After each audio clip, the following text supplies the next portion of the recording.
There's a type of loneliness that doesn't always look like loneliness. It's quiet, almost invisible. It hides behind laughter, behind busyness, behind the phrase, "I've just been busy lately."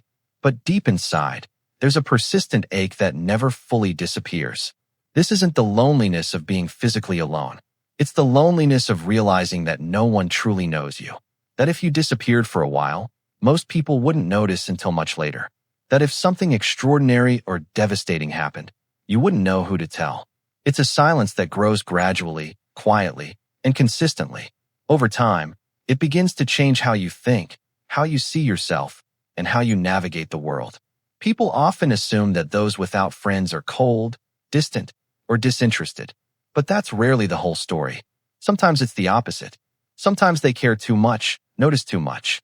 They pick up on every subtle shift in tone, every slight change in energy, every half-hearted smile that doesn't reach the eyes. And eventually, they begin to retreat, not out of dislike, but because connection starts to feel unsafe. Psychologically, this affects the brain.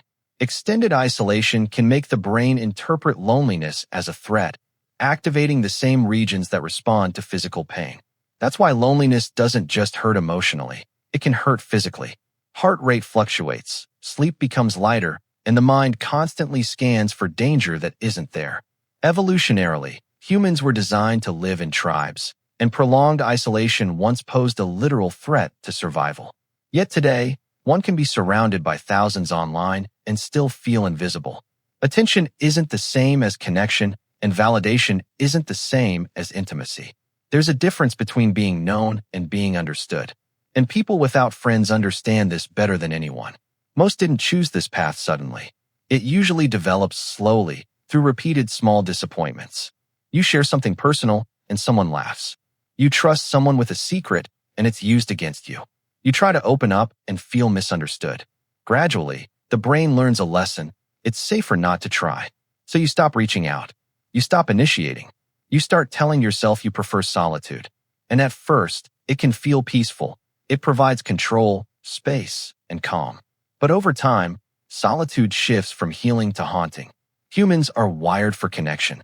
Even the most independent person craves to be seen, to be mirrored, to feel the presence of another. Without it, something subtle begins inside. Your internal dialogue grows louder than the world around you. You replay memories, friendships, betrayals, wondering where it went wrong. Sometimes you blame yourself. Sometimes you blame the world. Often, it's neither. It's just the complex interplay between psychology and pain. There's a concept called learned social helplessness. After repeated attempts at connection fail, you unconsciously stop trying. Your brain links reaching out with rejection. Even when you meet kind, understanding people later, your guard remains up. You may tell yourself solitude is fine, but deep down, you're still searching for that one person who truly gets it. Someone who doesn't need explanations. And yet, the more you desire it, the more elusive it feels. Loneliness whispers that you're too much or not enough, that others have better things to do. And gradually, you begin to believe it, rejecting yourself before anyone else does. You isolate not out of pride, but as protection. Loneliness doesn't always appear sad. Many without friends seem fine. They smile, work, create, post happy moments online. But inwardly, they live in two realities, the one the world sees and the one they feel.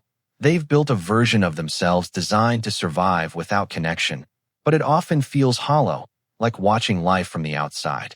It's easy to judge people without friends, calling them aloof or difficult. But listening closely often reveals a thread of quiet heartbreak, moments when they gave too much to people who didn't care enough to stay. Over time, that heartbreak shapes identity. Intimacy becomes risky. Vulnerability brings regret. They learn to live without it, but the cost is high. Without genuine friendship, the world shrinks. Emotions echo internally. Perspectives go unchallenged. Thoughts go unsoftened. Prolonged isolation can reduce empathy, not because people stop caring, but because they stop practicing it. Empathy is like a muscle. Without use, it weakens. Those who live alone long periods may become emotionally numb, not by choice, but by necessity. The brain protects itself from the pain of unmet connection. And yet, paradoxically, The loneliest often crave deeper connection more than anyone. They analyze it, romanticize it, and treasure small signs of it. Scarcity makes every interaction meaningful. Loneliness also affects behavior. Long-term isolation can make people hypervigilant to social cues. They overanalyze messages, assume disinterest where none exists, and read between lines that aren't there. Rejection trains the brain to scan for danger everywhere, creating a self-fulfilling loop. Caution signals distance, others pull back, reinforcing isolation. It's not a flaw, it's the brain protecting itself. Time perception shifts too. Without someone to share moments, days feel longer, weekends blend, holidays lose significance. Psychologists find loneliness literally alters how we perceive time. Minutes stretch, hours feel heavy.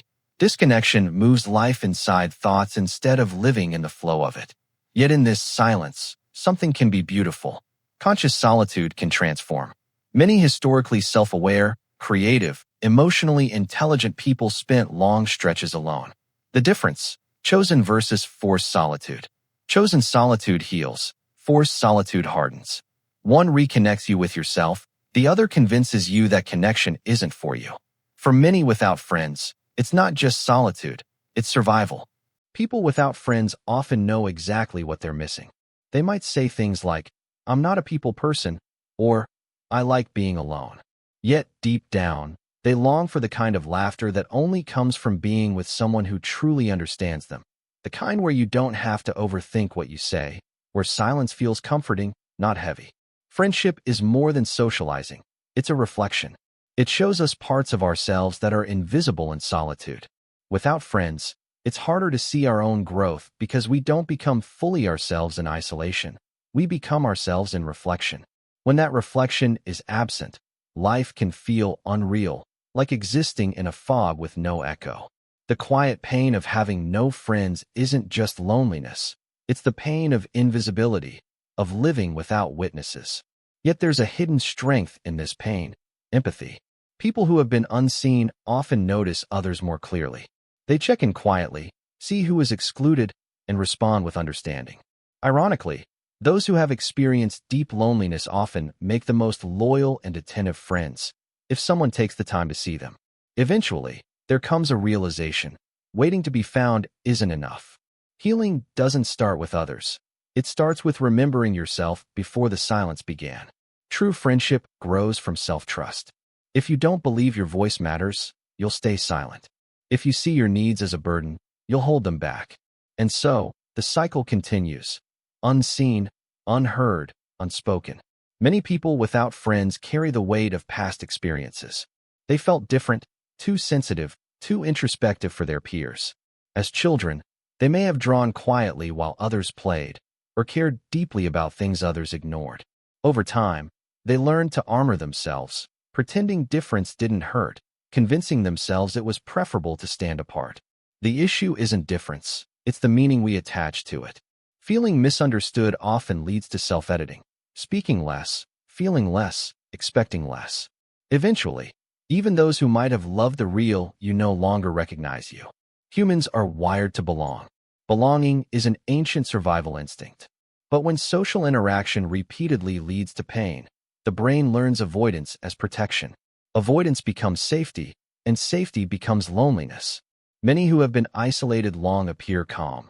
Their nervous system trained to predict rejection. They manage themselves constantly to avoid being too much or too visible.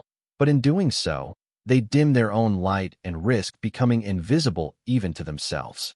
Psychologists describe social self-concept, the way we see ourselves through the imagined eyes of others. Years of being ignored distort this inner mirror, leading us to assume everyone will see us as we fear. Even kindness is met with doubt, politeness mistaken for pretense.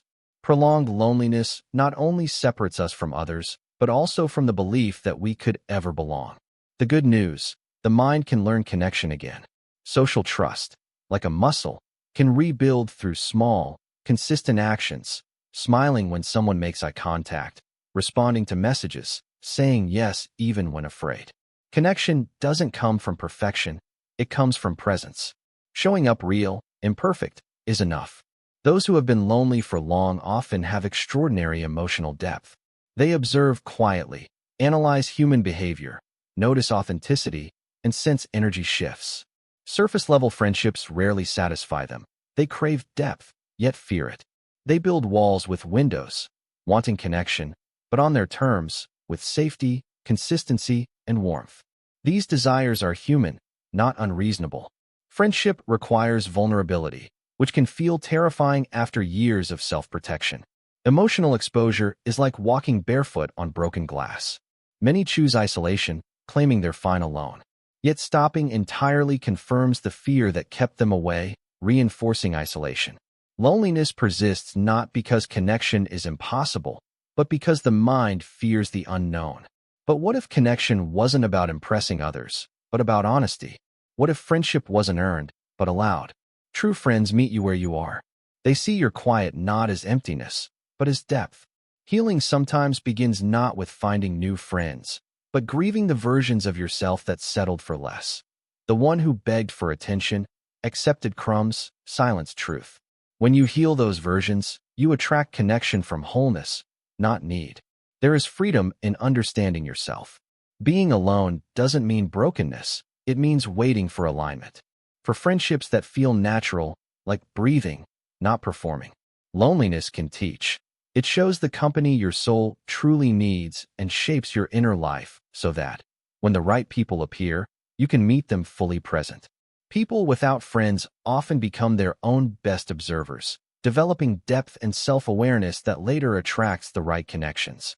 Healing from long-term isolation takes time. It begins with gentle self-acceptance and speaking to yourself as a kind friend would. I am learning to care, or I am still open to being found. Repetition strengthens neural pathways, connection grows. Loneliness is a season, a psychological winter, not permanent. Lack of friends doesn't make you less human. It makes your story quieter, often rich with self-discovery and meaning. Many great thinkers, writers, and creators spent years alone before finding belonging. And when they did, it was deeper, wiser, and more grounded because they learned to love their own company first. If you have no friends now, understand, you're not broken or unworthy. You're in the process of becoming. The world hasn't forgotten you. It's waiting for you to remember yourself. One day, you'll meet someone and feel an instant, deep recognition. In that moment, solitude will make sense. It was preparation. Every quiet night, unanswered message, and invisible ache shaped you for genuine connection. You'll stop craving crowds and chasing attention. You'll recognize energy and value depth. Friendship isn't about quantity, it's about recognition. Two people looking at each other, silently thinking, I thought I was the only one. That is true friendship, built from understanding, mutual gentleness, and shared experience of loneliness. Connection isn't about perfect people. It's about honest ones who sit with your silence, laugh at your imperfections, and see the beauty in complexity. Those are worth waiting for. When they come, you'll be seen, not the version you created to survive, but the person you were always meant to be. Until then, walk gently, speak kindly, and remember, even if no one stands beside you now, you are worthy of being known and of friendship. You are part of humanity's invisible thread. And perhaps one day, you'll meet someone who once had no friends. You'll recognize each other in silence. And just like that, two lonely worlds will connect again. Loneliness isn't the end. It's where your next chapter begins.